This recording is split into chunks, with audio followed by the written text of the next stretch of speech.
J'ai commencé ici au milieu parce que quand on crée une offre, d'une manière générale, il faut lui trouver un nom, il faut qu'il y ait idéalement quelque chose qui soit vendeur, à la fois au niveau de ce que ça projette, à la fois au niveau de ce que ça peut donner comme émotion aux personnes. Donc ça, on le relie forcément au branding, et qui dit branding dit que vous devez forcément avoir une réflexion qui est chiante, hein, d'ailleurs, hein. Le vrai naming avec le branding, c'est quelque chose qui prend énormément de temps et qu'au final, je pense, est souvent délaissé ou même parfois un peu mal choisi. Par exemple, j'ai plusieurs de mes clients qui ont des noms qu'on retrouve partout en France.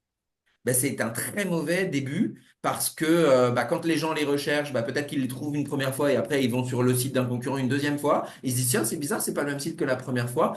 Donc ça, c'est pas chouette.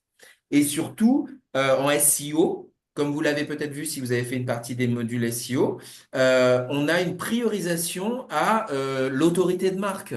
Donc, ça veut dire que plus les gens vont nommer, vont écrire votre nom de marque sur Google, plus Google aura l'impression que votre nom, à la fois de marque ou de offre, hein, les deux peuvent marcher, ce sera vous et donc ça donnera une priorisation.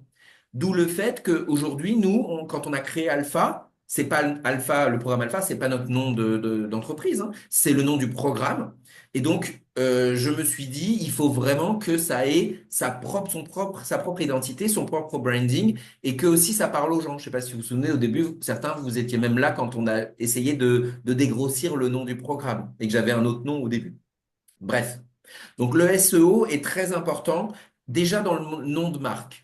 Si vous pouvez y associer un nom en lien avec votre activité, c'est mieux, c'est pas toujours obligatoire. Mais bon, c'est vrai que Voyage Isabelle Leroux, c'est quand même pas mal parce qu'on y met un mot-clé dedans. Alors après, le droit fait que en France, on ne peut pas déposer seul un nom distinctif. Donc, elle n'aurait pas pu juste acheter voyage, mais voyage associé à un nom personnel en nom de marque, ça peut marcher en tout cas en France. Après, pour l'international, je connais moins.